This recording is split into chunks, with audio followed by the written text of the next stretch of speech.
पण हा म्हणजे योगासनं तर आहेच, पण त्याही मध्ये एक पोस्ट अशी आहे की रविशंकर म्हणजे त्यांनी तुझ्या डोक्यावर हात ठेवलेला आहे, तर हा नेमका काय आशीर्वाद आणि त्याच्याबद्दल? It's a bless actually. मी गेल्या वर्षी आर्ट ऑफ लिव्हिंगचा हॅपीनेस बेसिक कोर्स केला आणि जिकडे मला प्राणायामाचे काही प्रकार शिकायला मिळाले आणि ते इतके भारी आहेत, म्हणजे भैसटले होते मी थोडक्यात मराठीत सांगायचं तर वाह्यात शब्दात. तर ते सगळं माझं डोकं असं जागेवर आलं आणि ते मला वाटतं फक्त प्राणायाममुळे झालेलं आहे आणि त्या आर्ट ऑफ लिव्हिंगमुळे झालेलं आहे. आणि त्याच्यानंतर मी फॅन झाले त्याची. मला हे माहिती होतं आयुष्यात प्राणायाम आणि मेडिटेशन करणं खूप गरजेचं आहे, पण मेडिटेशनला आपण बसलो डोळे बंद करून तर तसं आपलं मेडिटेशन होत नाही, किंवा आपल्या डोक्यात विचार चालूच राहतात आणि ते कधीच संपत नाही. आणि मग फायनली आपण म्हणतो काय जे आपण डोळे उघडे ठेवून करतो तेच डोळे बंद करून करतो, याला काय अर्थ आहे.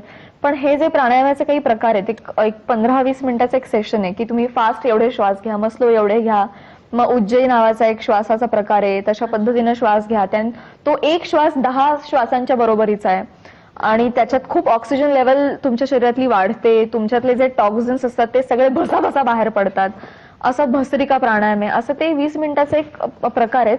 आणि त्यानंतर तुम्हाला मेडिटेशनला बसायची गरजच पडत नाही, तुम्ही जाता ट्रान्समध्ये, तुम्ही जाता, तुम्हाला वेगळं काहीही करायला लागत नाही आणि ते इतकं भारी आहे. तर मी फॅन झाले आणि मग मी त्याच्यानंतर त्यांचे धडाधड सगळे जे काही मला शक्य ते सगळे कोर्सेस मी केले. बँगलोर आश्रमात मी जाऊन राहिले, तिकडे पण 4 दिवस असं आहे की no phone, no social media आणि नो पचर पचर, तोंड बंद, तोंडाला कुलूप, आणि असे 4 दिवस तिकडे काढले. आणि ब्लिस, मला असं वाटलं की ओ शिट, किती माठगिरी चालली होती माझ्या आयुष्यात, अभी तो गाडी पटरी पे आई है. तर मी सगळ्यांना सांगेन की प्लीज बेसिक कोर्स तरी करा, ते प्राणायामाचे प्रकार शिका.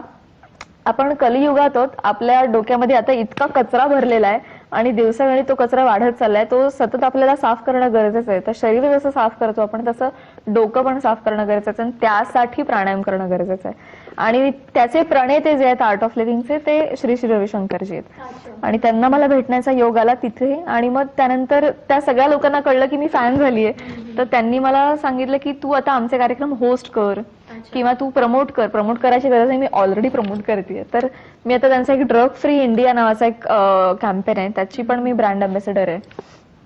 तर आर्ट ऑफ लिव्हिंगला मी वाहून घेतले थोडक्यात. आणि मी माझा काय म्हणतात पाठिंबा म्हणजे मी कार्य करतेय थोडक्यात. तशी मी अभिनेत्री, नृत्यांगण आहे, तशी मी आर्ट ऑफ लिव्हिंगची कार्य करतेय. म्हणजे कधी श्वास घ्यायचा, कसा श्वास घ्यायचा, हे तुला चांगलं उमगलेलं आहे असं म्हणायला हरकत नाही. खूप छान.